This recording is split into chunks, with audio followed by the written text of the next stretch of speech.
Okay, dah download ke nota dengan latihan saya bagi tu?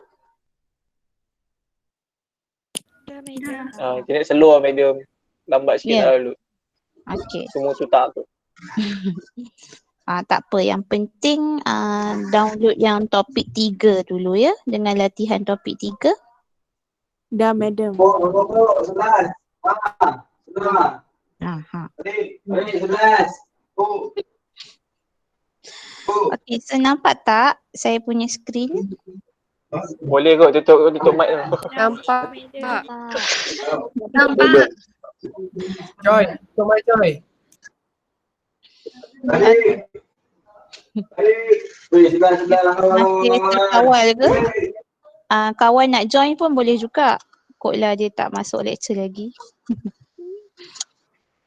Okay, so topik 3, numerical method.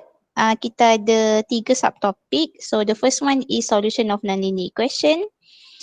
3.2 Newton-Raphson method and 3.3 trapezoidal rule. Kita akan cuba habiskan hari ni 3.1 dengan 3.2 Okay, saya record in case ada yang keluar masuk, don't worry. Macam biasa saya akan record lah. Boleh mute siapa tu? Okay, thank you madam. Okay, sekejap.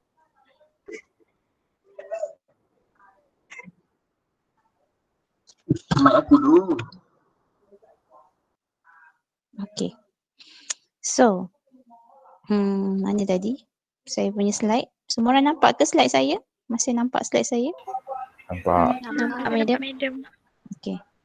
So, kita akan cover 3.1 dengan 3.2 hari ni.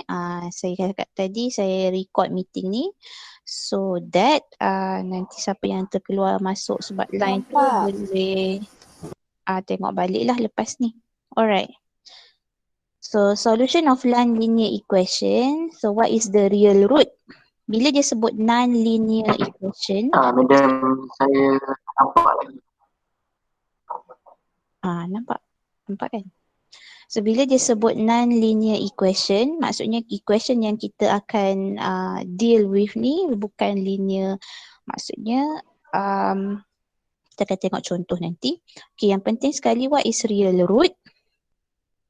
So, real root ni adalah root yang value of x yang kena dekat garisan y equals to x, y equals to 0 ni.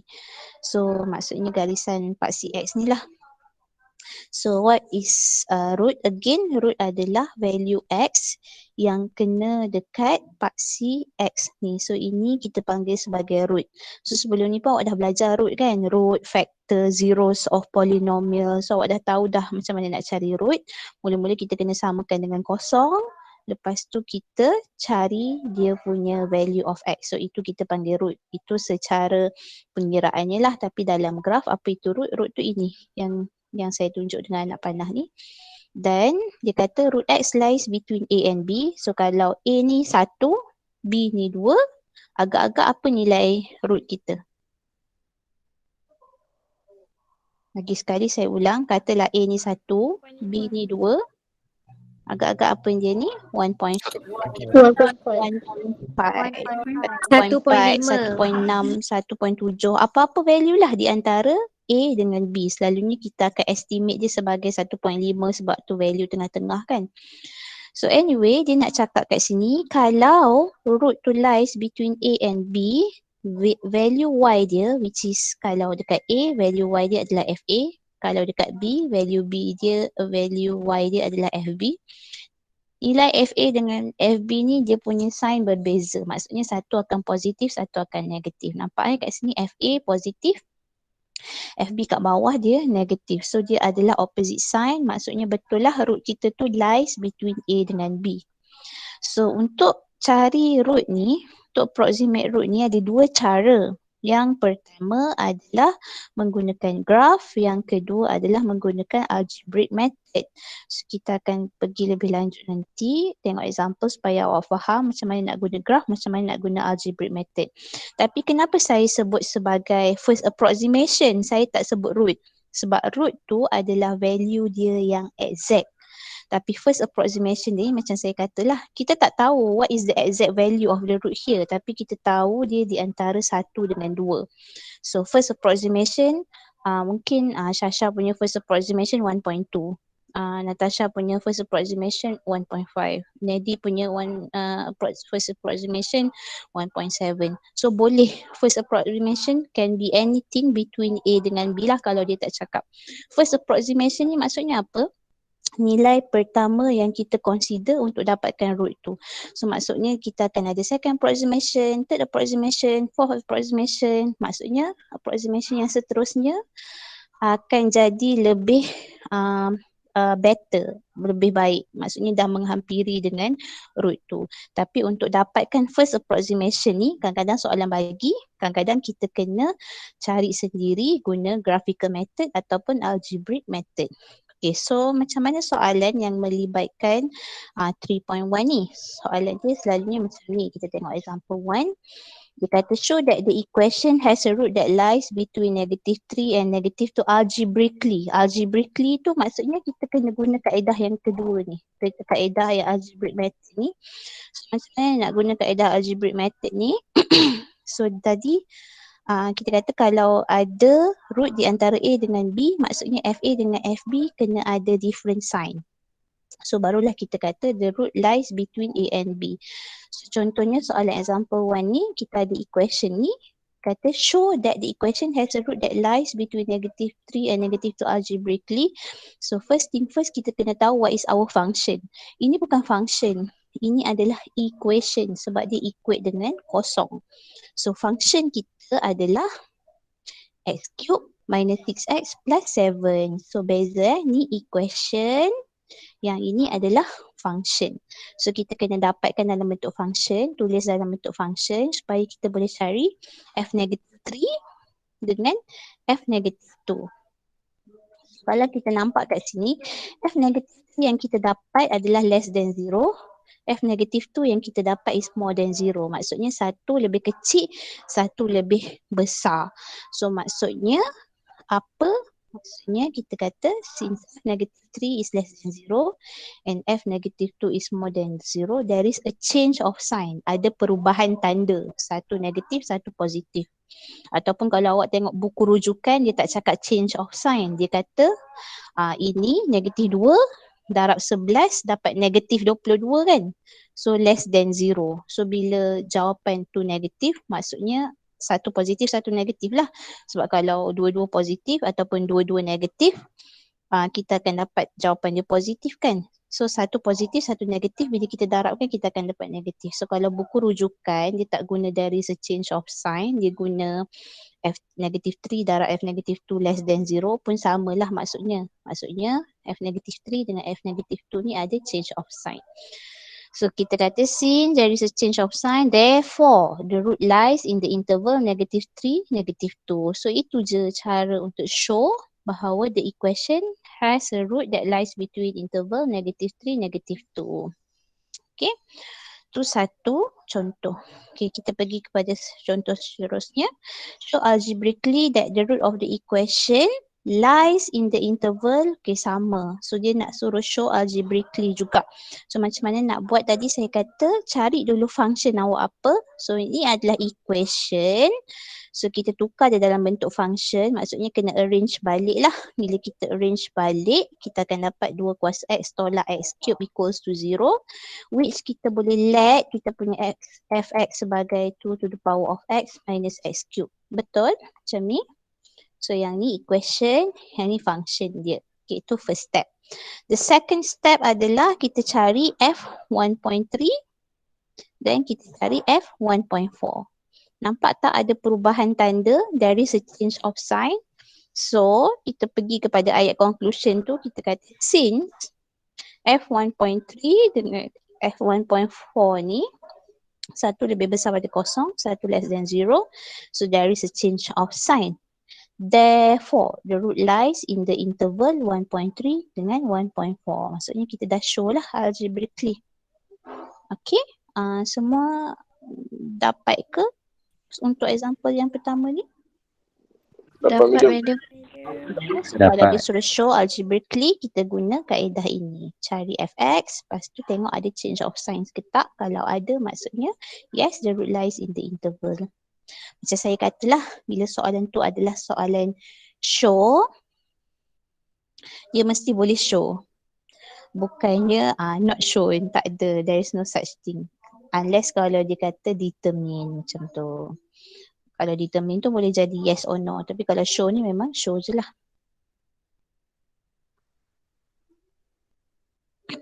Okay. Next, kita tengok example 2. By sketching the graph, show that the equation has only one real root. So tadi soalan algebraic.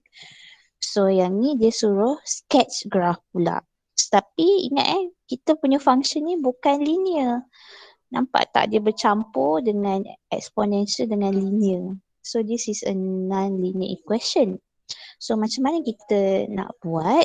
Okay, kalau tengok balik dekat dalam first slide, second slide tadi, saya ada cakap lah untuk graphical ni kita kena asingkan graph dia. Okay, so macam mana nak buat? Kita arrange balik equation ni. Ni equation asal. Okay, saya arrange jadi macam ni. Okay, nampak saya cuma bawa 4x minus 5 tu pergi sebelah. Okay, bila kita arrange macam ni, apa yang kita akan dapat adalah dua function. Satu, y equals to e to the power of 2x. Satu lagi, negative 4x plus 5. Okay, mana datang ni? Daripada equation yang kita samakan tadi. Saya asingkan function dia. Bila kita dah asingkan function dia, apa yang kita akan buat? Kita akan sketch kedua-dua function ni. Sebab function asal ni kita tak boleh nak sketch sebab dia campur. Tapi kalau kita asingkan, yes, kita boleh sketch. Satu graf exponential, satu lagi graf linear. Okey, ini yang awak akan dapat. Satu graf exponential, satu lagi graf linear. Dan daripada graf yang kita dah lukis ni, kita nampak dia intersect. So kalau tadi saya kata root tu lies dekat value yang dia intersect dengan paksi X. Tapi berlainan dengan soalan ni sebab kita bukannya samakan dia dengan kosong. Kita samakan E kuasa 2X, kita samakan dengan negative 4X plus 5. So root dia lies kat mana? Root dia sebenarnya adalah intersection between these both graph. Okay, intersection between this graph adalah dia punya root. Ini bila case yang melibatkan function yang kita samakan macam ni. So ingat dia punya root bukan dekat di antara 1 dengan 2. Bukan, root dia di antara 0 dengan 1. Intersection between these both graph. Okay. So ini yang kita jadikan dia root bila kita involve two different function here. Kita samakan dia. Ingat dia punya root adalah dekat intersection dia ni. Okay, so di antara 0 dengan 1 lah. So dia kata show that the equation has only one real root. So kita pun buat ayat since the graph cut ataupun bukannya cut lah sebenarnya, intersect. Since the graph intersect at a single point. Ada lagi point lain tak yang di intersect? Kalau kita tengok kat sini tak ada. Dua graph ni dia bertemu dekat sini sahaja. Therefore the equation has only one root. Okay, kita dah show lah secara sketching the graph. Okay, and then dia kata hence find the interval where the root lies. Find the interval where the root lies. Boleh tak bagi tahu kat saya interval apa yang root ni lies? 0.5. 0 to 1. Boleh awak nak kata 0.5 tu macam kita tak nampak sangat kan. So interval dia adalah 0 to 1. Macam tu. Kalau awak nak kata awak tak perasan kat sini 1, awak nak kata 0 to 2 pun boleh, tak ada masalah. So sebenarnya yang tepatnya adalah 0 to 1. From the graph that we sketch, the root lies in the interval 0 to 1. Okay, bukan 1 to 2, 0 to 1. Okay, ada soalan tak untuk soalan ni? Tak ada medium. Okay, so ini adalah cara untuk kita solve using graph sketching. Okay. So, kita masuk next subtopic. Okay, so subtopic pertama tadi sebenarnya adalah cara untuk kita tengok root tu lies dekat mana lah dan cara untuk show dia untuk dapatkan first approximation. Okay, the next topik adalah Newton-Raphson method. Pernah dengar tak Newton-Raphson method ni? Tak pernah. Tak pernah. So Newton-Raphson method ni dia adalah satu formula, Newton-Raphson formula. Okay, Newton-Raphson formula ni macam tadi kita dah dapat first approximation.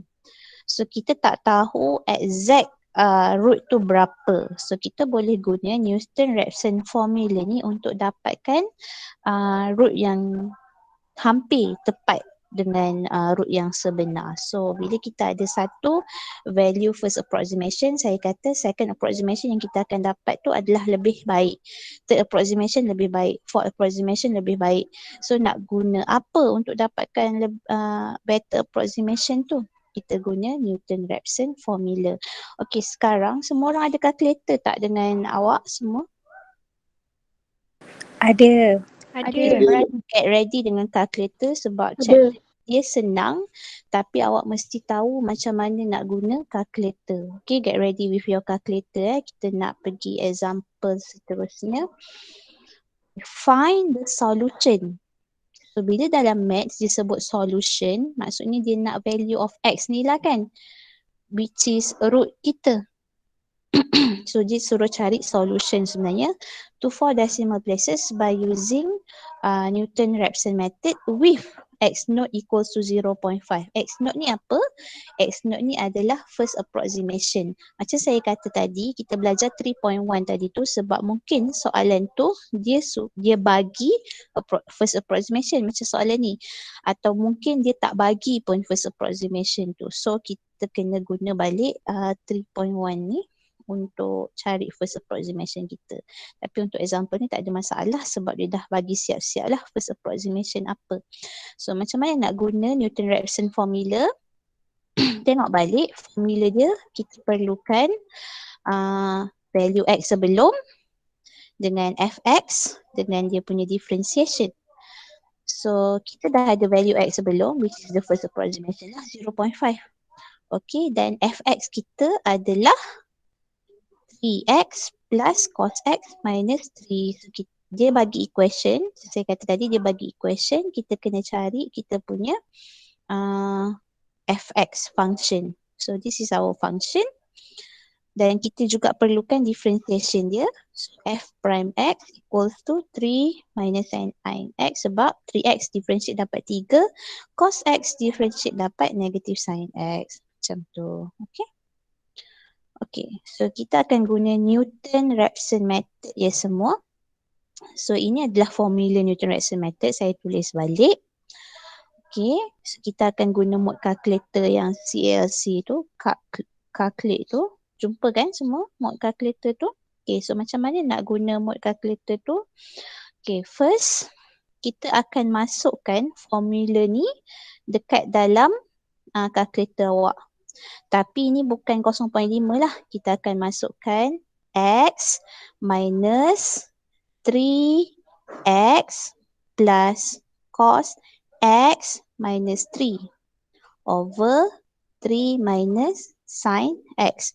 Mana datang ni? Ini adalah formula Newton-Raphson method. Ingat ni x minus fx. Fx kita 3x plus cos x minus 3. F prime x kita 3 minus sin x. Okay, itu yang kita masukkan dalam formula Newton-Raphson method ni. Okay, semua masukkan dalam calculator sekarang formula tu. Dah madam. Dah. Okay, bila dah masukkan, awak tekan CALC, dia akan tanya x sama dengan berapa kan? Ya, dia tulis x equals 0. X equals to, kita masukkan 0.5 sebab kita nak kira kalau x tu 0.5, x1 kita berapa. Okay, awak pun masukkanlah x sama dengan 0.5. Okay, sebab ini adalah soalan trigo, awak kena guna mode radian. So jawapan yang awak dapat mestilah 0.74693 bla bla bla. Siapa yang tak dapat jawapan ni, mungkin mode calculator dia bukan mode radian. Tukar kepada mode radian dulu. Dapat tak 0.74693 ni?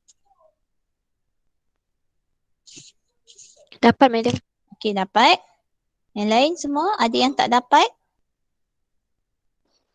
Dapat madam. Dapat, madam. Okey, dapat 0.74693.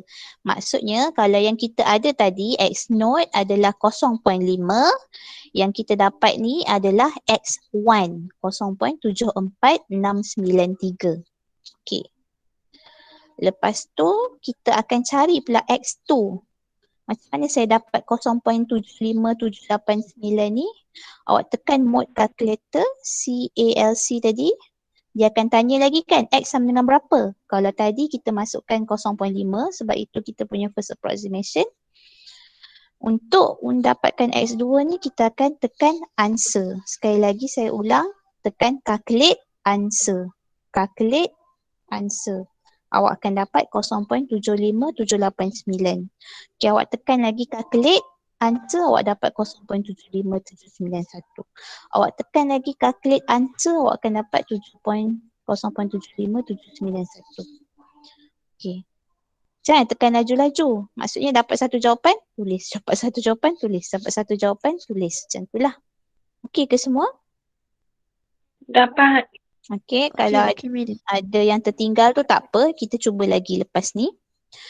Okay, so sampai bila nak tekan calculate answer ni? Sampai bila kita tulis jawapan kita tu, kita dapat stopping point. Apa maksud stopping point?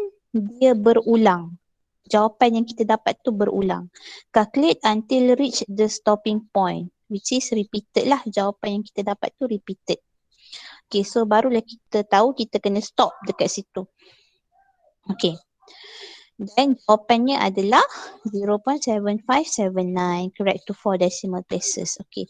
There is one important thing yang saya lupa nak tulis dekat sini. Okay, satu yang pakai radian tadilah sebab kita melibatkan trigo. Satu lagi, kenapa saya ambil sampai 5 decimal places? Soalan minta 4 decimal places saja. Okay, ingat lagi sekali 4 decimal places saya dah pesan banyak kali kan sem lepas. 4 decimal places ni adalah jawapan akhir. Tapi yang kita kira ni masih lagi working calculation kita. Calculation mesti lebih daripada kita punya jawapan akhir. So kalau awal-awal awak dah stop kat dia sampai 4 decimal places, nanti jawapan akhir awak lari, awak tak akan dapat ni. Mungkin awak dapat 78 ke 80 ke, which is salah lah. So bila kita nak jawapan yang kita dapat tu macam yang soalan tu nak 4 decimal places, ini awak mesti kira lebih daripada 4. So saya ambil 5. Kenapa cikgu tak ambil banyak-banyak? Banyak-banyak maksudnya sampai habis jawapan kalkulator tu. Sebab nanti susah nak nampak dia punya stopping point tu kalau belakang ni panjang sangat. So better kita ambil, kalau soalan tu nak 4, kita ambil 5 ataupun 6 lah. So sebenarnya 5 pun dah cukup untuk dapatkan jawapan yang tepat dekat sini. Okay. So that is example 3. Boleh kita move on to example 4. Kita tengok lagi macam mana nak guna Newton-Raphson method ni.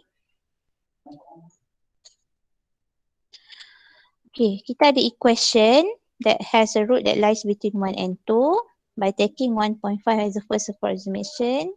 Okay, evaluate the, okay. So first soalan dia adalah soalan 3.1 tadi. Show that the equation has a root that lies between 1 and 2. Ingat lagi tak macam mana nak buat? Mula-mula kita let fx sama dengan apa? X cube plus x minus 3. And then kita substitute f1. Kita substitute 1 untuk dapatkan f1. Kita substitute 2 untuk dapatkan f2. Dan kita dapat satu positif, satu negatif. So bila kita dapat change of sign ni, kita pun kata there is a root that lies between x1 dengan x2. Shown lah. So dah dapat markah untuk yang soalan yang atas ni. Okay, seterusnya dia kata by taking x1 equals to 1.5 as the first approximation. So bila soalan tu dah mention kena guna 1.5, awak memang kena guna 1.5 lah as your first approximation. Kalau soalan tu tak cakap, awak boleh guna 1.5 boleh, 1.7 boleh, 1.3 boleh, 1 boleh, 2 boleh. Maksudnya apa-apa nilai di antara 1 dengan 2. Tapi sebab soalan tu dah cakap first approximation dia nak 1.5, nanti Newton-Raphson method kita punya formula kita akan start dengan x1 equals to 1.5. Okay, so kita dah ada fx, x cube plus x minus 3. Seterusnya kita cari dia punya differentiation. X cube differentiate dapat 3x squared, x differentiate dapat 1, 3 differentiate dapat kosong. So itu awak punya differentiation. Dan kita punya initial approximation which is 1.5 lah. Okay, kat sini sepatutnya ditulis x1 bukan x naught sebab soalan dah mention x1 kat situ. Sebab kadang-kadang ada soalan yang dia start dengan x1, ada soalan yang dia start dengan x naught. Boleh je sama. Dua-dua adalah awak punya first approximation. Okay, so kita akan guna Newton-Raphson formula. So Newton-Raphson formula, apa yang awak kena masukkan dalam calculator?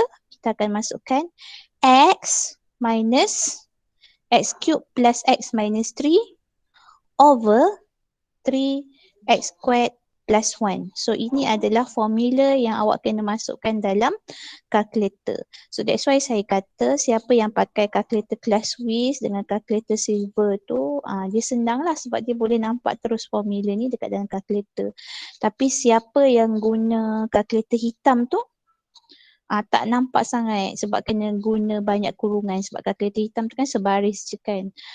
Bukan tak boleh guna, boleh, tapi awak kena hati-hati dengan kurungan lah sebab takut tersalah kira sebab kalkulator memainkan peranan yang sangat penting untuk topik ni. Okey. So dah masukkan dalam kalkulator.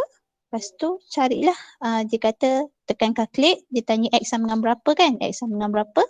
X sama dengan 1.5. Kita akan dapat kita punya second approximation. Lepas tu macam mana nak dapatkan approximation seterusnya? Kita tekan calculate answer, calculate answer, calculate answer, calculate answer sampailah kita dapat repeated value macam ni. Bila kita dapat repeated value macam ni, so kita tahulah kita dah dapat jawapan akhir dia. Therefore, the root is 1.213 correct to 3 decimal places. Macam tu. Okey ke? Ada apa-apa nak tanya soalan? Ada soalan? Okay. Tak ada madam. Okay. So example 5 ni saya rasa saya suruh awak buat sendiri. Okay, tolong try buat example 5A dengan 5B ni. Tengok yang A ni, cuba buat sekarang. Ambil satu kertas kosong ke apa. Ataupun yang belum print nota tu. Yang dah print nota boleh terus buat atas nota. Yang belum print nota boleh try buat sekarang. Untuk 5A, dapat tak jawapan 1.37 guna Newton-Raphson method. Sekarang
Thank you, cikgu. Okay.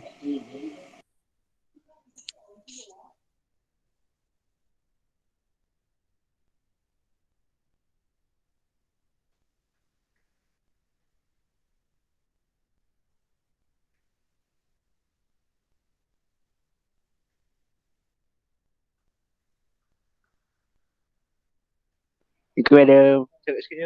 Thank you, madam. Sorry, madam. Tidak celok. Okay. Siapa yang nak left boleh left dah. Internet slow